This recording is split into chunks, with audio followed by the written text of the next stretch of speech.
Good morning, students. All last class we finished laws of motion revision. In this class, we will discuss about the work, energy, and power. Four questions are there. Four important questions are there in this chapter. One by one, we will discuss that questions. Okay. So, name of the chapter: work, energy, and power.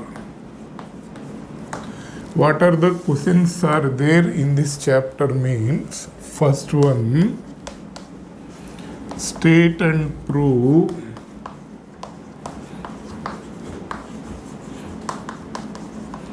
work energy theorem. Next, second one, expression for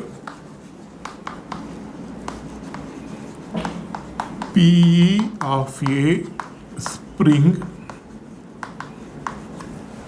Next, third one, verification of law of conservation of energy in the case of a freely falling body. Verification of law of conservation of energy in the case of freely falling body. Next, fourth one, expression for final velocities. Expression for final velocities in one-dimensional elastic collision. Okay, these are the four important topics. These two will be 5 marks, these two will be 3 marks. This is 3 marks, this will be 3 marks, this will be 5 marks, and this will be 5 marks. One by one we will today explain these 4 questions. First of all, what is work energy theorem? Work energy theorem is stating what is work energy theorem.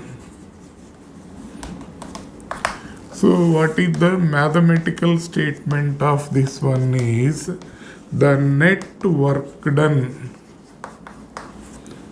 by an external force. Net work done by an external force is equal to change in kinetic energy. Net work done is equal to change in the kinetic energy. This is the statement of work energy theorem. So to prove this will be statement. And how to prove this one mathematically? See, for that I am considering a body of mass m moving with velocity u. I am considering a body of mass m. It is moving with velocity u. I applied a force F in the same direction of motion. Actually, body is going like this. In the same direction I applied the force. Then after time t, velocity of the body becomes v. Let the displacement of the body is s. Okay.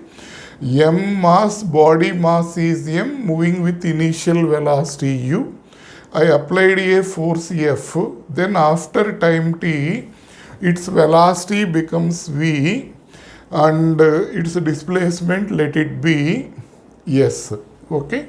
So here work done, if we calculate, work done is equal to force into displacement. Here F value will be ma into s. So here m into a value will be v minus u by t. And s value will be v plus u by 2 into t. average velocity into time will be displacement. We can follow 2-3 methods here from v square minus u square is equal to 2as also we can derive, we can follow this method. So tt will cancel. So this is half m, this half we brought it out. V square minus u square. So this value half mv square minus half mu square, that this is final kinetic energy, that is initial kinetic energy. Therefore work done is equal to change in the kinetic energy. So in this way we can prove the work energy theorem like this. Next, after completion of this work energy theorem, what is the expression for potential energy of a spring? Expression for PE of a spring. Okay, for this I am considering a spring kept on a horizontal surface. Some mass is connected to the spring. Let that position is A. So in the unelongated position, the spring is at the position A. I am assuming that spring's constant is K. Consider a spring of spring constant A. It is kept on a horizontal floor such that one end is connected to a rigid support, another end is connected to a mass M. I am, by applying a force F, I am pulling the spring. Then what happened? This spring came to here. From here, it came to the location B. So let this value will be X.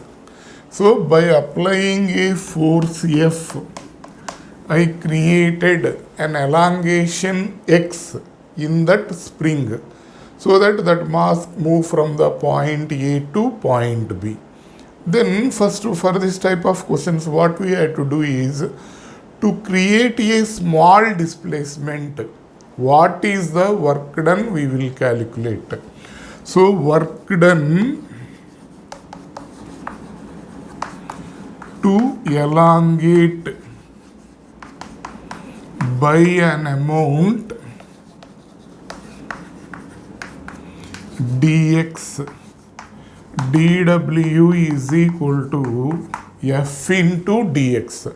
What I am assuming, by applying the force F, if I elongated by an amount small distance dx, work done value will be F into dx.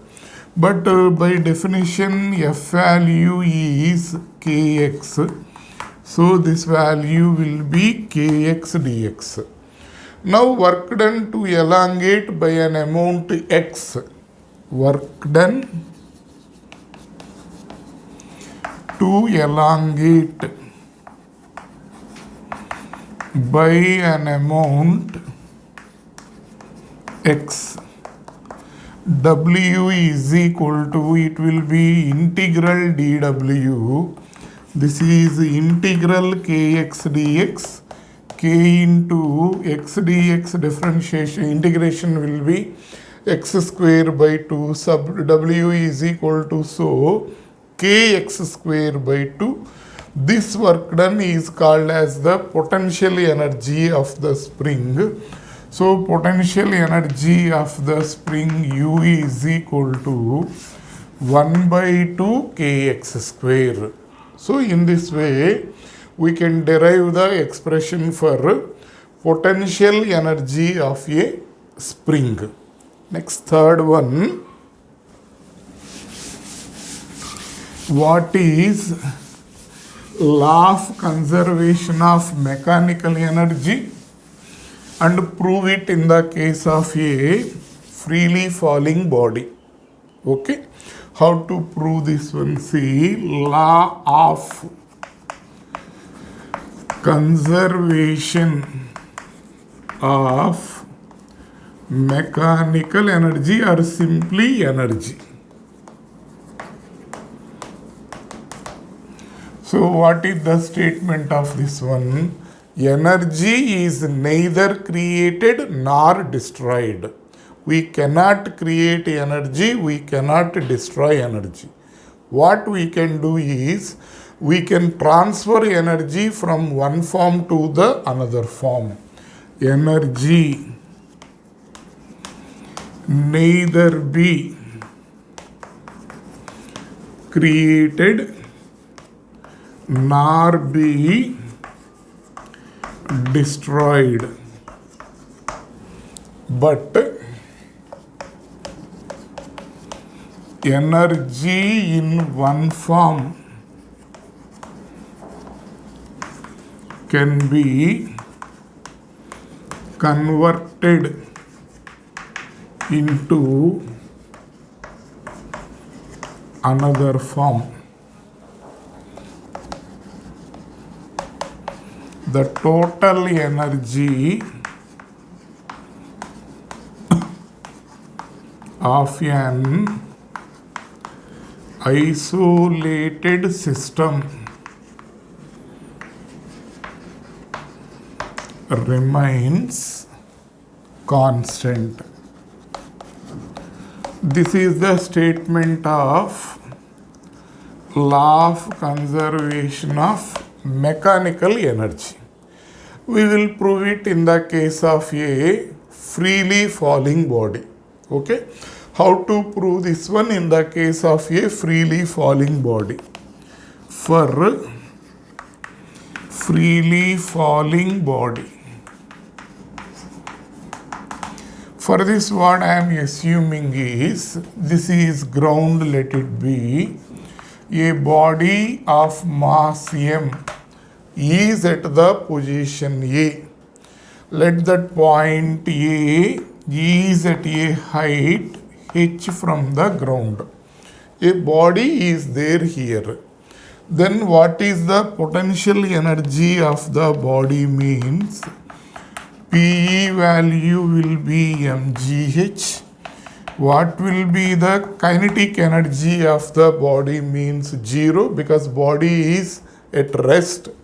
So what is the total energy at the point A means PE plus KE. This is mgh plus 0. So total energy at the point A will be equal to mgh. Okay. Next, now we released the body from there. From here we released. Then what will happen? After some time it came to the position B by traveling a distance x, let it be. Here let the velocity of the body will be v1. Here no velocity, here velocity will be v1. Okay. Then this body is at what height from the ground? This value will be h minus x. Because already it traveled x, it will be at a height h minus x. So at B, what is the potential energy of the body means mg into h minus x. What is the kinetic energy of the body means half m v1 square, because here velocity is v1. So this v1 we will write from v square minus u square is equal to 2as. Here velocity will be 0. Here velocity is v1. So v1 square minus 0 is equal to 2gx. It is freely falling. So a value will be g. Between a to b, distance value will be x. So s is equal to x.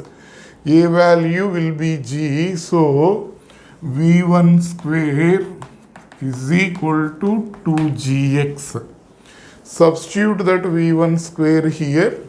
Therefore, ke is equal to half m into 2gx. This value will be mgx. So, total energy at the point B is equal to Pe plus Ke. Pe value mg into h minus x. Ke value will be mgx. Total energy at the point B is equal to mgh. Simple only. Here height will be h minus x. So mg h minus x. Velocity is v1. So ke is this one. We found v1 value as 2gx and substituting here this value, here I am substituting, so ke value I got. So total energy means Pe plus Ke. Finally we got it as mgh. At A also total energy will be mgh. At B also total energy will be mgh. Now let the body reaches to the point C. It reaches to the ground.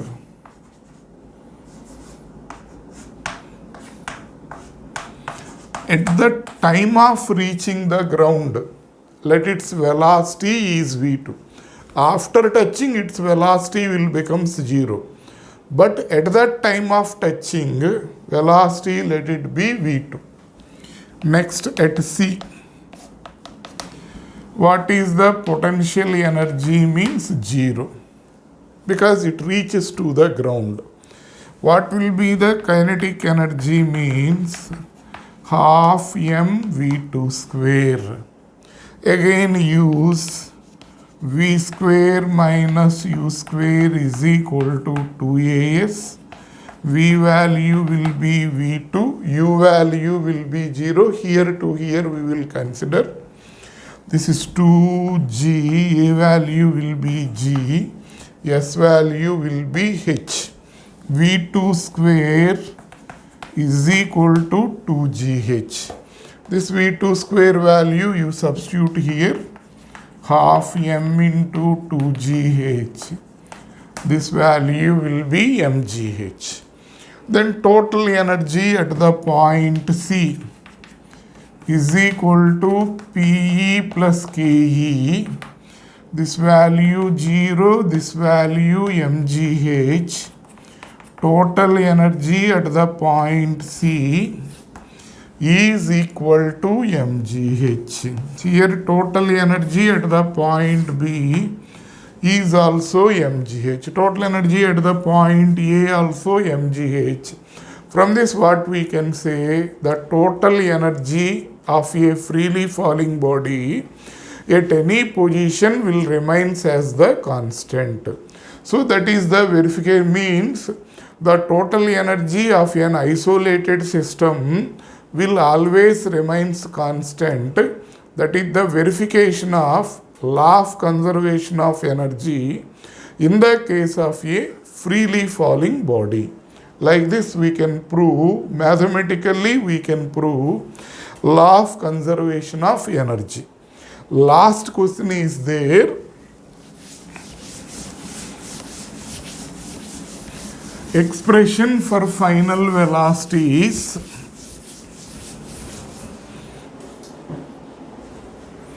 Expression for final velocities in one-dimensional elastic collision.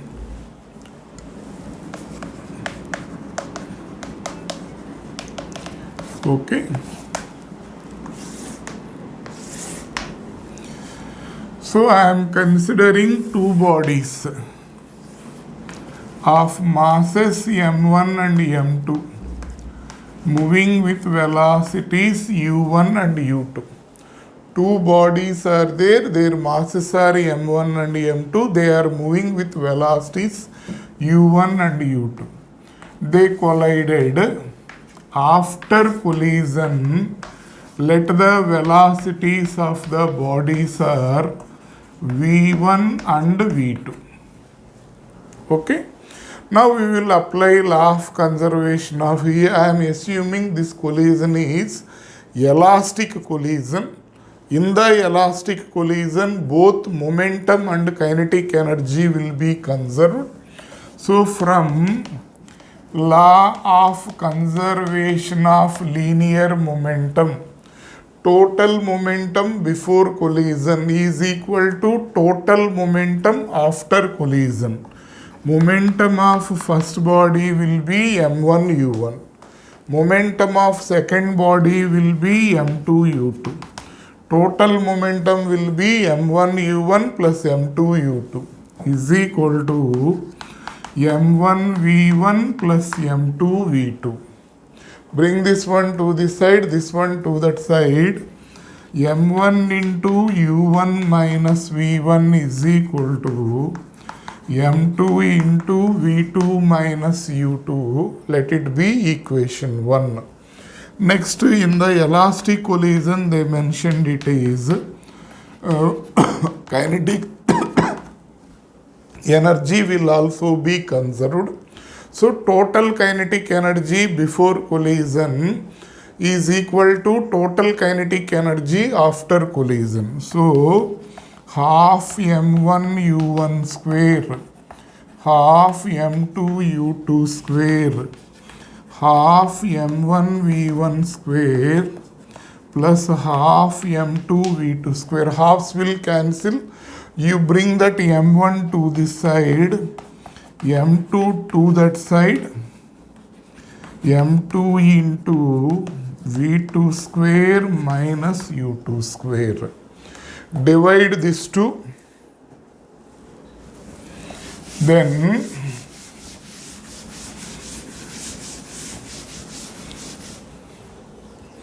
you do 2 by 1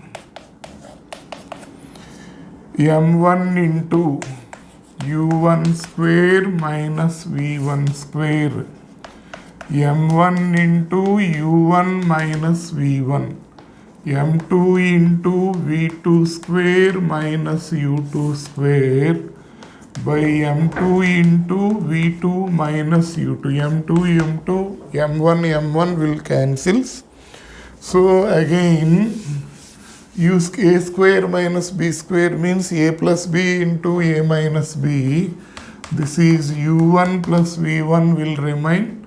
Here v2 plus u2 will remain. Let this is equation 3. Okay. Equation 3, if we write v2 value from 3, v2 is equal to u1 plus v1 minus u2, and substituting v2 in 1 and rearranging the terms. Finally, we will get v1 is equal to m1 minus m2 by m1 plus m2 into u1 plus 2m2 by m1 plus m2 into u2. Or we will derive this one unnecessarily. Why to confuse? This v2 value you substitute in the equation 1. What is equation 1? Substituting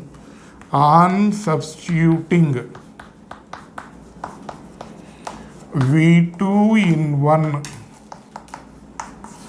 M1 into U1 minus V1 is equal to M2 into V2 U1 plus V1 minus U2 minus U2. M2 into V2 minus U2. So expand M1 U1 minus M1 V1. This is M2 U1 plus M2 V1 minus U2 minus U2 minus 2 U2 into M2 means minus 2 M2 U2. Bring this term to that side. Bring this term to this side. This one to this side. So M1 U1 minus M2 U1 plus 2 M2 U2 is equal to M1 V1 plus M2 V1. Okay. Then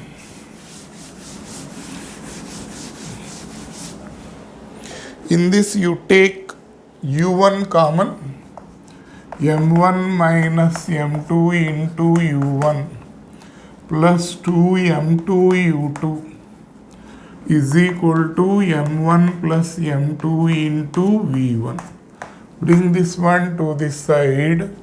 Therefore, V1 is equal to M1 minus M2 by M1 plus M2 into U1 plus 2 M2 by M1 plus M2 into U2. Okay. So,